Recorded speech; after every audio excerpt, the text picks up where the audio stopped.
The 3 seconds Samantha stood in front of the mirror, putting on that blazer. He never cried.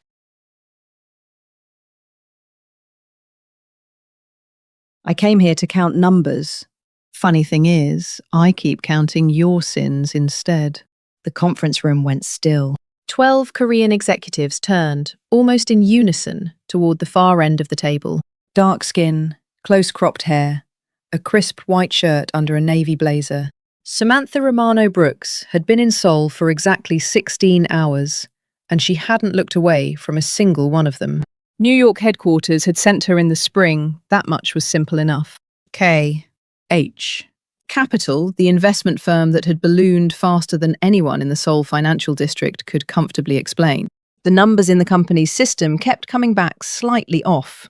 Not dramatically, not sloppily, just enough to suggest someone had been practicing for a very long time. So headquarters sent their most clear-eyed analyst, the one who believed that emotion was just noise that got in between you and the truth. That was Samantha. The room emptied out. 12 men filed through the door and disappeared, and just one stayed behind. Miss Romano Brooks. Welcome to Seoul. Kang Hyun-woo, CEO of H. Capital, 36 years old. The man the Seoul financial world quietly called the most dangerous kind of genius. The kind that made it look easy. He hadn't stood up. He sat exactly where he was, watching her from across the table with a look that managed to be both wary and curious at the same time, like a man who'd found something he hadn't expected and wasn't quite sure yet what to do with it. Thank you. I'll need full access to all transaction records from the past 3 years. By tomorrow morning. That's a fairly aggressive timeline. I'm a fairly aggressive auditor. Hyun-woo smiled. Just barely the corners of his mouth. Nothing more. Samantha didn't know yet what that smile meant. She only knew one thing for certain. This man was trouble. Her office was on the 17th floor, floor-to-ceiling windows, the whole glittering sprawl of Gangnam laid out below her like something from a movie. Samantha didn't unpack. She opened her laptop. The files loaded one by one. Quarterly earnings, overseas subsidiaries, derivatives trading records. The numbers were clean. Immaculately, suspiciously clean. Samantha had learned a long time ago that when numbers looked this perfect, it meant someone had spent years erasing something, and whatever they erased always left a shadow. Someone worked for years to make this look spotless, which means the mess is somewhere I'm not supposed to find. 2 a.m. Her coffee had gone cold an hour ago. Outside, Seoul was still wide awake, all lit up like it had nowhere to be. A single fluorescent bulb flickered somewhere above her head. She didn't notice. She was already 3 levels deep. The next morning, Hyun-woo's assistant, Min Ji-young, appeared at the 17th floor with a thick manila envelope. The files Samantha had requested. On time, to the minute. Samantha didn't open it. She looked at Ji-young instead. Please tell Mr. Kang I said thank you, and that I'll also need the overseas subsidiary files. Ji-young's smile held for about 1/3 of a second before it didn't. That was enough. Samantha already had what she needed, confirmation that someone, somewhere in this building, was nervous. When Ji-young delivered the message upstairs, Hyun-woo stood at his window for a long time without speaking. Then, very quietly, almost to himself, she's not here to audit the numbers. She's here to audit me. Late that afternoon, Samantha stepped outside for the first time. Gangnam hit her all at once. The noise, the speed, the sheer density of it. She stopped at a crosswalk, waiting for the light, and someone stopped beside her. Have you eaten? That's outside the scope of the audit. I know a place. Real Korean food. Not the hotel version. Samantha looked at him. She ran a quick, silent calculation, the kind she did without thinking. The kind that had kept her alive in rooms where she was the only one who looked like her. Her right hand adjusted the strap of her bag. 1 hour, and we're paying separately. He smiled again. This time, his eyes came with it. Samantha held the look and gave nothing back. That was the first time they walked in the same direction. Neither of them knew yet where it was going to end. Spring gave way to summer. 2 months in, K.H. Capital's files were still immaculate, and Samantha's suspicions were still very much alive. During the day, they were auditor and CEO conference rooms, spreadsheets, data. Hyun-woo always had the materials ready, one beat ahead of her questions. Samantha always dug one layer deeper than he expected. There was a wire pulled tight between them. Always. The kind that vibrates but doesn't snap. Then one Tuesday afternoon, Hyun-woo knocked on her office door. I wanted to go over the Q3 internal audit schedule. Do you have a few minutes? Sit down. He didn't sit. He stood in the doorway and looked at her desk sticky notes layered over folders. 3 different highlighters, a half-finished Americano going warm in the Seoul heat. He didn't say anything. He just looked at it for longer than was strictly necessary. That night, the rain came. Seoul summer rain doesn't build up gradually. It just arrives, all at once, like it has a point to make. Samantha stayed until well past midnight, then headed for the elevator. On the way, she passed a stairwell exit sign. Rooftop access. She pushed the door open, and there he was. Hyun-woo was leaning against the railing, looking down at the city. His jacket was draped over the railing beside him, sleeves rolled up twice. It wasn't the same man she saw in the conference rooms. This was someone who had, for just a moment, put something down. What are you doing up here? Thinking. You? Same. Neither of them said anything for a while after that. Just the rain. Samantha moved to the railing beside him. Down below, the lights of Gangnam blurred in the wet. The kind of lights that look beautiful from far away and turn out to be fluorescent when you get close. How's Seoul treating you? Feel like you're settling in? Numbers speak the same language everywhere. There's no settling in. Doesn't that get lonely? Samantha paused. Not long, maybe 2 seconds. But Hyun-woo had never seen her pause before. It's been that way since I was a kid. Not American enough in America. Not Italian enough for my Italian family. After a while, proving yourself just becomes the default setting. Hyun-woo turned away from the railing. He looked at her. Really looked. Not the way he did across a conference table. The calculation was gone from his eyes. Me too. You? This is my company. My name is on the building.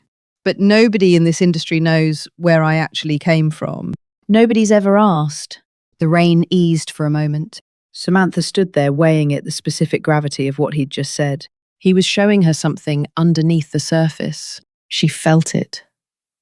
She also felt, with equal clarity, that this was dangerous. After that, they kept finding each other on the roof. Not quite by accident, not quite on purpose. During the day, auditor and CEO. At night, up on that rooftop, something different.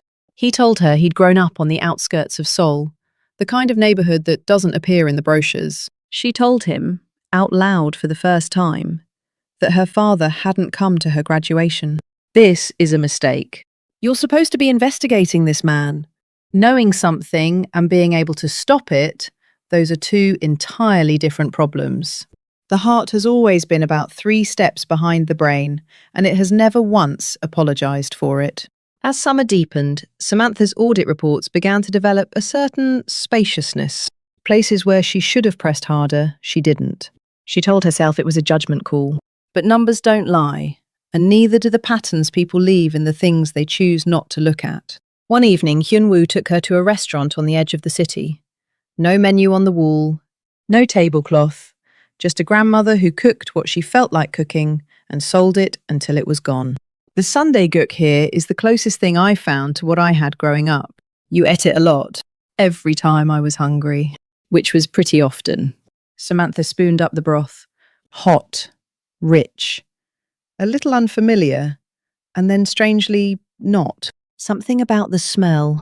Old kitchen, old comfort. This smells like my grandmother's house. Hyun-woo looked at her and said nothing. But something shifted between them in that moment. The wire that had always been pulled tight went, just slightly, slack. Samantha finished the whole bowl.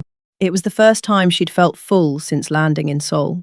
That night, for the first time in months, she was asleep before 2. 8 months. Seoul autumn. Short and cold.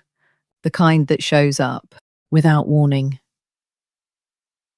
And means it the sticky. Notes on Samantha's desk had thinned out her files, were organised. She'd been finishing her coffee while it was still warm.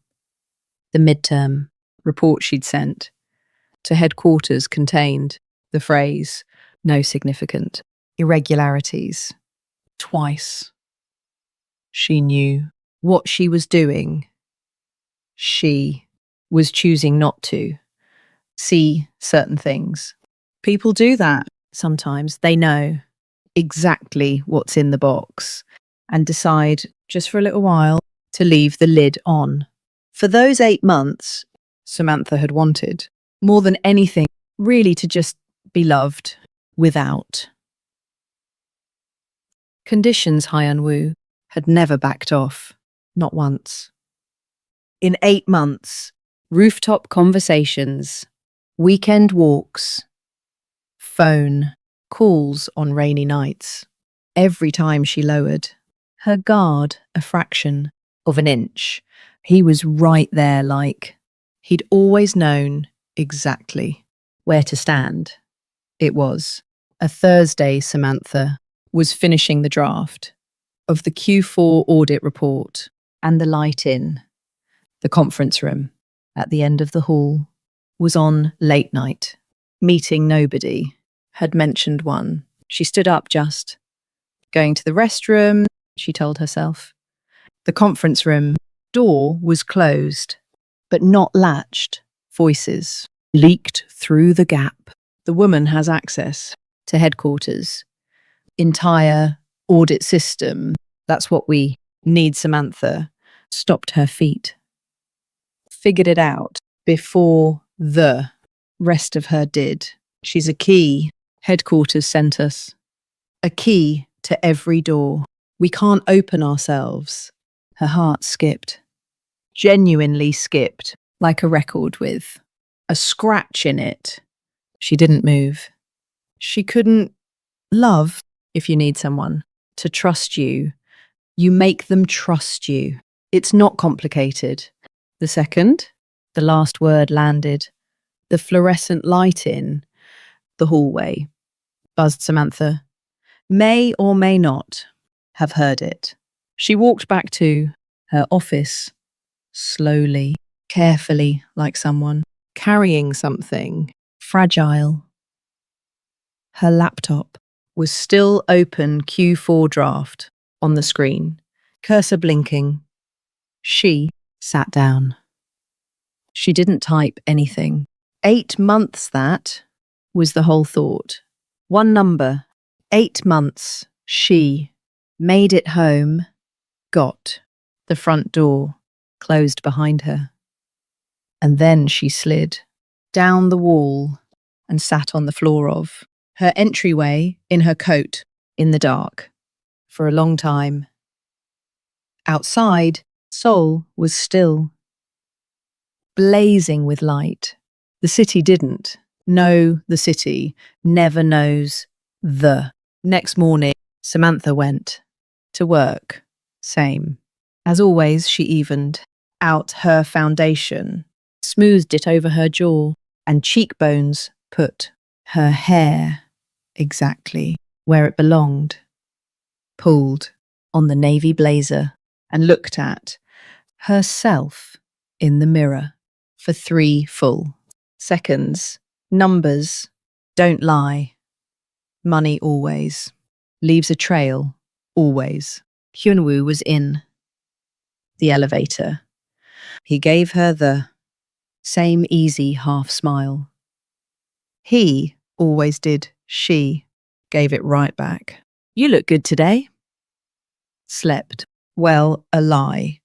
But from that morning on, when Samantha lied, it wasn't to protect him. It was to protect herself. And that afternoon, she opened the headquarters audit system, not to write a report, not this time. Now, did that just knock the air right out of you? Because it should. Have finding out that what you thought was love was actually a transaction. That's not just a betrayal. That's a demolition. And yet, here's the strange thing about people the morning after they completely fall apart. is almost always. The morning they become unbreakable, those 3 seconds. Samantha spent looking in, that mirror, that quiet, that stillness that might just be the most powerful moment in this entire story. Don't you think? The first time Samantha went all the way in was the first week of November, first snow of the year, fat, slow flakes drifting past the floor to ceiling. Windows. She didn't look at it. She looked at the screen. The overseas subsidiary files opened one by one. Cayman Islands, Singapore, Hong Kong, different. Names on the letterheads, same direction on. The money, like water, didn't matter. How many channels? You ran it through, it all ended up going the same place. Shell company, 3 of them. No, 5. No, wait. She stopped typing. The numbers on the screen had rearranged themselves, somehow, not literally, but in her mind. They'd stopped being abstract and turned into something else entirely. Everything she'd spent 8 months choosing not to see was right there, crystal clear, waiting. She opened. A new file started, typing again. Her hands were steady. That was actually the unsettling part. 3 days. The trail went from shell companies to nominee accounts, from nominee accounts to political lobby, money a paper, trail long enough and dirty enough that it stopped being surprising and started being almost impressive in a deeply grim kind of way. The empire Kang Hyun-woo had built over a lifetime was standing on a foundation that shouldn't have been able to hold anything in. Those 3 days, Samantha crossed paths with Hyun-woo 3 times. Once in a meeting, once in the hallway, once in the elevator. All 3 times, she smiled, all 3 times. He had no idea. You thought you could read me, but I have been practicing not being readable my entire life. All those years of being too much for some rooms and not enough for others. Turns out that was training. The changes came quietly, the way the worst ones always do. A Cayman Islands account went frozen. Hyun-woo's lawyers called the relevant parties. Nobody called back. The next day, a scheduled wire from a Singapore partner didn't arrive. The day after that, a well-connected political figure abruptly cleared his calendar. First time, Hyun-woo wrote it off as coincidence. Second time, something in the back of his mind went still and watchful. Third time, he locked his office door and sat alone and ran the last month, backward, slowly, looking for the thread. Every line led to the same floor. The 17th, Samantha he came up that evening. No knock, the door opened and there he was. Samantha was at her screen. She didn't turn around. The audit report you filed, half of it doesn't exist in our system. She turned her chair. Slowly, her face was composed too. Composed, the kind of calm that costs something to maintain. Is that right? The Cayman account. Singapore. Was that you? I'm an auditor. Auditors follow. The numbers Samantha he said her name. Not a warning, not a plea something. In between. something rawer than either. She recognized that voice. It was the rooftop voice, the restaurant voice, the voice from rainy nights when the city felt very far away. She didn't look down. You taught me something, Hyun-woo. Never trust. A man who thinks he's the smartest person in the room. I owe you one. For that something moved across Hyun-woo's face, anger. Maybe, or shock, or some third thing that didn't have a clean name. Samantha didn't try to identify it. She was done reading him. After he left the office, was very quiet. Samantha sat looking at the door for a long moment. Then she turned back to her screen. One file left, the deepest one. The one that mapped the organization's private investment network and every name attached to it. She opened it, read through it, closed it. That's enough. That's everything. She pulled up the headquarters secure server, uploaded each file to the encrypted transfer folder one by one. When her finger hit the last key, the confirmation came back. Immediately, transfer complete, she closed. The laptop outside. The snow had stopped. Seoul at night. Quiet for once. Hyun-woo's empire was still standing, but the ground under it had cracked. Clean through, and there was nothing left to do but wait for gravity to finish the job. It started before dawn. Exactly 9 months to the day since Samantha had landed at Incheon. The Seoul branch of the International Financial Investigations Unit pulled up quietly outside a building in Yeouido. No announcement, no warning. K.H. Capital's servers were seized. 16 accounts in Hyun-woo's name were frozen simultaneously before the city had fully woken up.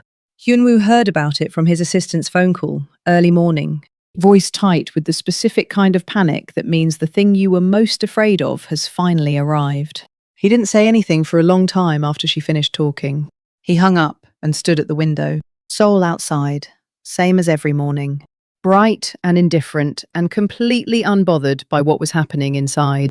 He found her that afternoon. Not in her office in the lobby. Samantha was stepping off the elevator with her carry-on behind her. She'd packed everything. Was this the plan from the beginning? Was that always what you were here to do? Samantha stopped. She looked at him, the face she'd seen up close for 8 months. He looked exhausted. The exhaustion was real. She knew it was real. No. At the beginning, I was trying to believe in you. Then why? You decided to turn my trust into a tool.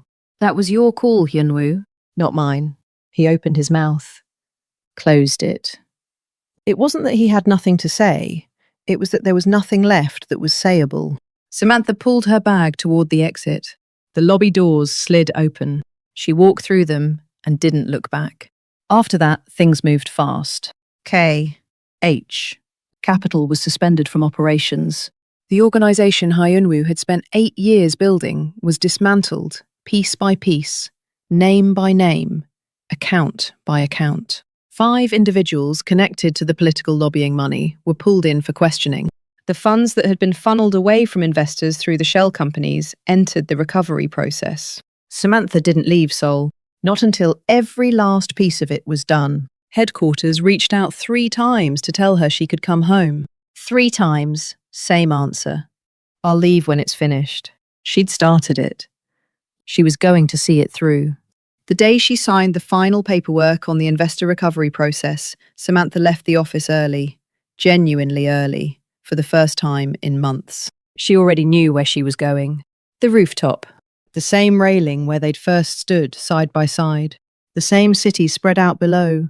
The same summer rain now just a memory. She leaned against the railing and let Seoul happen beneath her millions of lights, every one of them carrying something she'd never know about.